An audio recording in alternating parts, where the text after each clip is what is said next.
ಇನ್ನು ಕನ್ನಡ ನಾಮಫಲಕದ ಹೋರಾಟ ಉಗ್ರರೂಪ ತಾಳಿ ಕನ್ನಡಪರ ಹೋರಾಟಗಾರರು ಕನ್ನಡವನ್ನು ಬಳಸದೆ ಆಂಗ್ಲ ಪ್ರೀತಿ ತೋರಿದ್ದನ್ನು ಖಂಡಿಸಿ ಕಲ್ಲು ತೂರಾಟವನ್ನು ಮಾಡಿದಂತಹ ಘಟನೆಗೆ ಬೆಂಗಳೂರು ಸಾಕ್ಷಿಯಾಗಿತ್ತು. ಮೊನ್ನೆ ಎಲ್ಲ ನಡೆದಂತಹ ಘಟನೆ ನಿಮಗೆ ಗೊತ್ತು. ಕಲ್ಲು ತೂರಾಟವಾದ ಮಳಿಗೆಗಳಲ್ಲಿ ಈಗ ಕನ್ನಡ ನಾಮಫಲಕ ಬಂದಿದೆಯಾ ಇಲ್ವಾ, ಈ ಬಗ್ಗೆ ಪಬ್ಲಿಕ್ ಟಿವಿ ನಡೆಸಿರ್ತಕ್ಕಂಥ ರಿಯಾಲಿಟಿ ಚೆಕ್ ನೋಡಿ ಬನ್ನಿ. ಕರವೇ ನಾಮಫಲಕ ಕಾಳಗ ಹೋರಾಟದ ಕಿಚ್ಚಿಗೆ ಆಂಗ್ಲ ಬೋರ್ಡ್ಗೆ ಟೇಪ್. ಪಬ್ಲಿಕ್ ಟಿವಿಯಲ್ಲಿ ಮೆಗಾ ರಿಯಾಲಿಟಿ ಚೆಕ್. ಆಂಗ್ಲ ನಾಮಫಲಕ ವಿರುದ್ಧ ಕರವೇ ಉಗ್ರ ಹೋರಾಟದ ಬಿಸಿ ಮೊನ್ನೆ ಜೋರಾಗಿತ್ತು. ಕನ್ನಡ ಬಳಕೆ ಮಾಡದೇ ಇರುವಂತಹ ಆಂಗ್ಲ ನಾಮಫಲಕಗಳನ್ನ ಕರವೇ ಧ್ವಂಸಗೊಳಿಸಿತ್ತು. ಇದಾದ ಬಳಿಕ ಈಗ ಮೆತ್ತಗೆ ಕನ್ನಡ ಭಾಷೆಯ ಮೇಲೆ ಅಂಗಡಿಗಳು ಪ್ರೀತಿ ಬೆಳೆಸಿಕೊಂಡ ರೀತಿಯಲ್ಲಿ ಕಾಣಿಸ್ತಾ ಇದೆ. ಅಲ್ಲದೆ ಆಂಗ್ಲ ನಾಮಫಲಕದ ಮೇಲೆ ಖುದ್ದು ವಾಣಿಜ್ಯ ಮಂಡಳಿ ಮಾಲೀಕರೇ ಹಲವೆಡೆ ಟೇಪ್ ಅಂಟಿಸಿದ್ದಾರೆ. ಪಬ್ಲಿಕ್ ಟಿವಿ ಈ ಗಲಾಟೆ ನಡೆದಂತಹ ಅಂಗಡಿಗಳ ಮುಂಭಾಗ ರಿಯಾಲಿಟಿ ಚೆಕ್ ನಡೆಸಿದ್ದು ಪರಿಸ್ಥಿತಿ ಹೇಗಿದೆ ಅನ್ನೋದನ್ನ ತೋರಿಸ್ತೀವಿ ನೋಡಿ.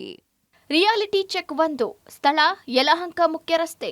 ಕರ್ನಾಟಕ ರಕ್ಷಣಾ ವೇದಿಕೆ ನಿನ್ನೆ ಇಡೀ ಬೆಂಗಳೂರಲ್ಲಿ ಒಂದು ರೀತಿಯಲ್ಲಿ ಕನ್ನಡ ಪರ ಅಭಿಯಾನನ ದೊಡ್ಡ ಮಟ್ಟದಲ್ಲಿ ಮಾಡಿದ್ರು.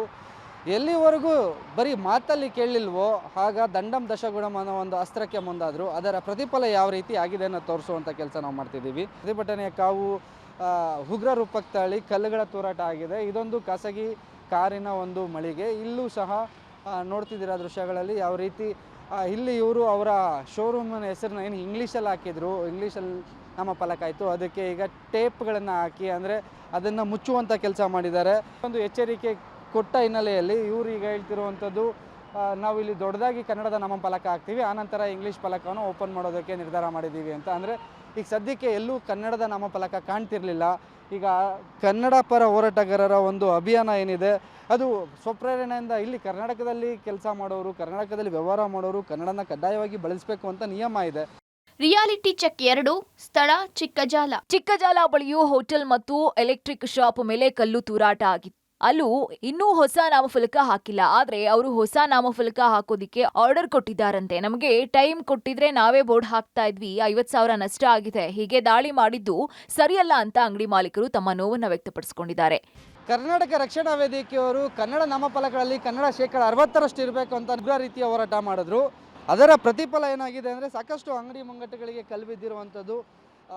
ಆಂಗ್ಲ ಪದದಲ್ಲಿ ಬಳಕೆಯಾದಂಥ ಬೋರ್ಡ್ಗಳಿಗೆ ಕಲ್ಲು ಹೊಡೆದಿದ್ದಾರೆ. ಇಲ್ಲಿ ನೋಡ್ತಿದ್ದೀರಾ, ಇಲ್ಲಿ ರೂಮ್ಸ್ ಅಂತ ಏನು ಬರೆದಿದ್ರು, ಒಂದು ಲೈಟಿಂಗು, ಅದಕ್ಕೂ ಕಲ್ಲು ಹೊಡೆದಿದೆ. ಇಲ್ಲಿನ ಗಾಜಿನ ಒಂದು ಗಾಜನ್ನು ಸಹ ಪುಡಿ ಮಾಡುವಂಥ ಕೆಲಸಕ್ಕೆ ಮುಂದಾಗಿದ್ದಾರೆ. ಮತ್ತೊಂದು ಅದ್ರ ಪಕ್ಕನೇ ಒಂದು ಎಲೆಕ್ಟ್ರಿಕ್ ಶಾಪ್ ಇದೆ, Srinivasa hardware and electric shop paints ಅಂತ. ಇಲ್ಲಿನೂ ಸಹ ಇಂಗ್ಲೀಷಲ್ಲಿ ದೊಡ್ಡದಾಗಿ ಹಾಕಿದ್ದಾರೆ. ಶ್ರೀನಿವಾಸ ಹಾರ್ಡ್ವೇರ್ ಮತ್ತು ಎಲೆಕ್ಟ್ರಿಕ್ ಶಾಪ್ ಅನ್ನೋದು ಕನ್ನಡಕ್ಕಿಂತ ದೊಡ್ಡದಾಗಿ ಹಾಕಿದ್ದಾರೆ ಅಂತ. ಇದೇನು ಲೈಟಿಂಗ್ ನೇಮ್ ಬೋರ್ಡ್ ಇದೆ, ಅದನ್ನು ಹೊಡೆದಿರುವಂಥದ್ದು ಕಾಣಿಸ್ತಿದೆ, ನೀವು ದೃಶ್ಯಗಳಲ್ಲಿ ನೋಡ್ತಿದ್ದೀರಾ. ನಾವು ಮತ್ತು ಈ ಅಂಗಡಿ ಮಾಲೀಕರಿದ್ದಾರೆ, ಅವ್ರನ್ನ ಮೊದಲು ಮಾತಾಡಿಸ್ಬಿಡ್ತೀನಿ ಏನಾಯಿತು ಅನ್ನೋದು. ಸರ್ ನಮಸ್ತೆ, ಹೇಳಿ, ನಿಮ್ಮ ಇಂಗ್ಲೀಷ್ ಬೋರ್ಡನ್ನು ಹೊಡೆದಾಕಿದ್ದಾರೆ. ಅಲ್ಲ ಸರ್, ಏಕಾಏಕಿ ಬಂದ್ಬಿಟ್ಟು ನಮ್ಮ ಹೊಸ ನಾವು ಅಂಗಡಿ ಮಾಡಿರೋದು, ನಮಗೇನೋ ಒಂದು ಸ್ವಲ್ಪ ಟೈಮ್ ಕೊಡಬೇಕಾಯಿತು.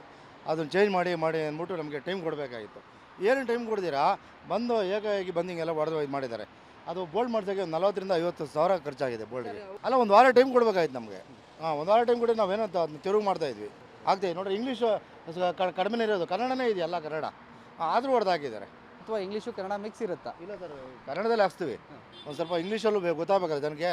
ಸಣ್ಣ ಅಕ್ಷರದಲ್ಲಿ ಇಂಗ್ಲೀಷ್ ಬರ್ತದೆ, ಕನ್ನಡದಲ್ಲಿ ದೊಡ್ಡ ಅಕ್ಷರ ಬರ್ತದೆ. ರಿಯಾಲಿಟಿ ಚೆಕ್ 3 ಸ್ಥಳ ಸಾದಹಳ್ಳಿ ಟೋಲ್. ಇನ್ನು ಮೊನ್ನೆ ಪ್ರತಿಭಟನೆ ನಡೆದಂತಹ ಸಾದಳ್ಳಿ ಟೋಲ್ ಬಳಿ ಇದ್ದಂತಹ ಬೂಮ್ ಹೋಟೆಲ್ನ ಆಂಗ್ಲ ನಾಮಫಲಕವನ್ನ ಹೋರಾಟಗಾರರು ಚಿಂದಿ ಮಾಡಿದ್ರು. ಇನ್ನೂ ಸಹ ಆ ಹೋಟೆಲ್ ಅವರು ಕನ್ನಡದ ನಾಮಫಲಕ ಹಾಕದೆ ಹಾಗೆಯೇ ಬಿಟ್ಟಿರೋದು ಎದ್ದು ಕಾಣ್ತಾ ಇದ್ದು. ಈ ಬಗ್ಗೆ ಯಾರು ಸಹ ಉತ್ತರ ಕೊಡ್ತಾ ಇಲ್ಲ.